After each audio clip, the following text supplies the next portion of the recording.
Okay, I had the Automower 430 XH. That's the high cut model that just came out in 2019. I've had that for about 4 days now. I got it on Saturday and got it all installed.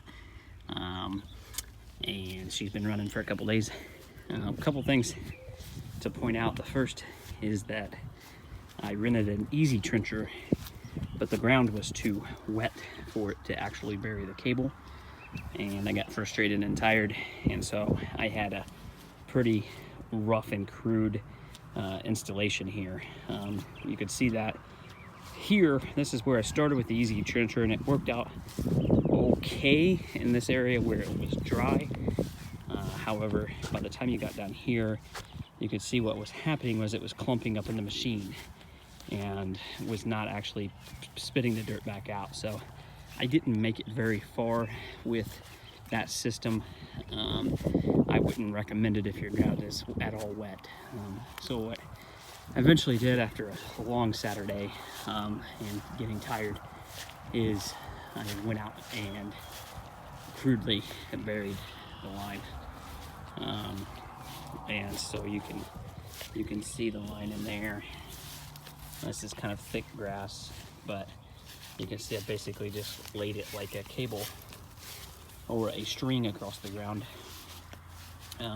Did not use nearly enough stakes yet. I have more stakes on the way, but that was in general my boundary. Get to the front of the yard, you can see what has been my primary issue, and that is that my grass was way too long out front. It was pretty thick and heavy, and so I just let it go on Saturday and let it start cutting, even though I knew it was thick. I probably should have pre-mowed it, but at first I was kind of disappointed in the Automower's cut. I thought, no way this is going to work. But then I let it go, and you can see it's starting to catch up, and that's where it's been. That's a little bit thicker, still just kind of rolled over that. But as you get down kind of a little bit lower in the yard, you can see where it's starting to become a really clean cut. So I think after another couple of days it'll be fine. The other thing to cut out is the hill. I have quite a hill here that I did not think it was going to make it up. I thought there's no way that it'll handle this. You know, it's a pretty steep up incline driveway, and again, this was the thick grass. Even this hump over here kind of even humps up even at the end, yet the mower's been over there several times. I would also say trouble areas. I did have one over here where it rutted out, so the machine bottomed, and it kind of spun, but there you go, it was right here, kind of a hole coming out. Take some topsoil, it'll be fine. It does well on most things. For example, I have this little sand pile. The sand pile is from an old play set, and it's run through it just fine, as you can see from the tracks. So don't worry about that too much. And then, you know, kind of coming down to the back of the yard, it slopes down back here as well.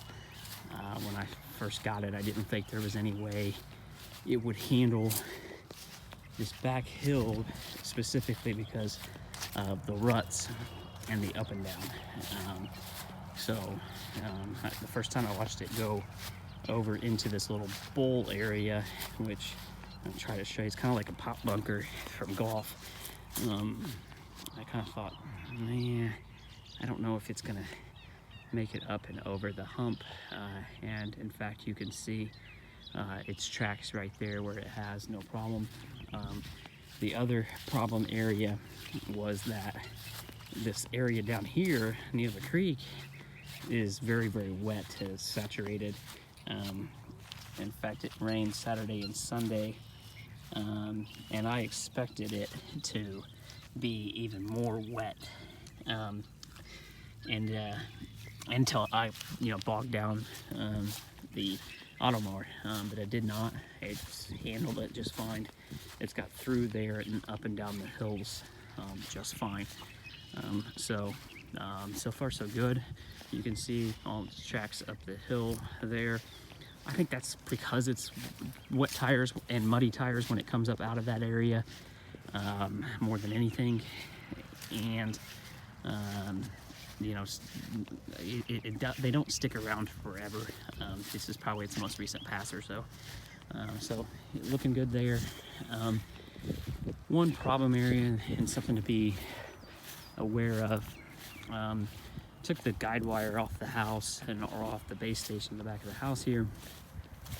So took the guide wire off, ran it around the yard and down to the bottom of the hill, and then brought it back up here.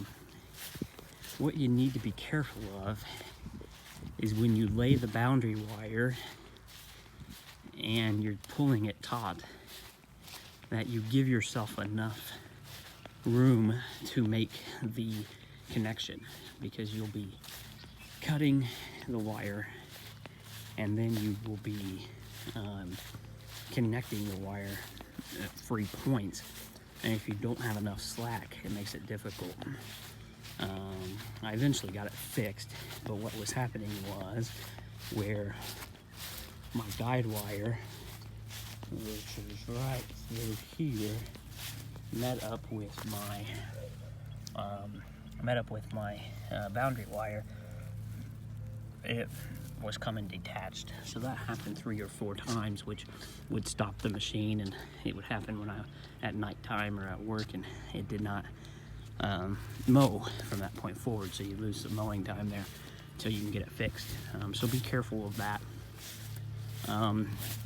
In general, the boundary wire is already kind of burying itself into the grass, so I thought above the grass was maybe not the best, but honestly I think it's doing fine, for all that being concerned. Another thing to point out is I do have another wire coming out, which is the Invisible Dog Fence. It's a Sport Dog brand, and so the Sport Dog brand is there. So anyway, let me see, what else is there? Really no concerns. Again, as you look, you can again see. Another thing to point out is I did run out of boundary wire, and it ran out about right here, and I was really close to done, and I just wanted it to be over. I do have more boundary wire on the way, so I will replace this all-weather wire tie, but I used remaining dog fence wire, just to see what would happen. It's a copper core wire, and believe it or not, of course, it worked. So I was a little surprised by that, but not terribly. And so that will be replaced when I get the new boundary wire. Don't think it's a long-term solution, but it is working as is. So something maybe somebody might try. Other than that, it's letting it charge right now, but it's been catching up again. I thought it wouldn't handle thick grass very well, but after a couple of passes it starts to do it. So we'll see how it does in a couple weeks.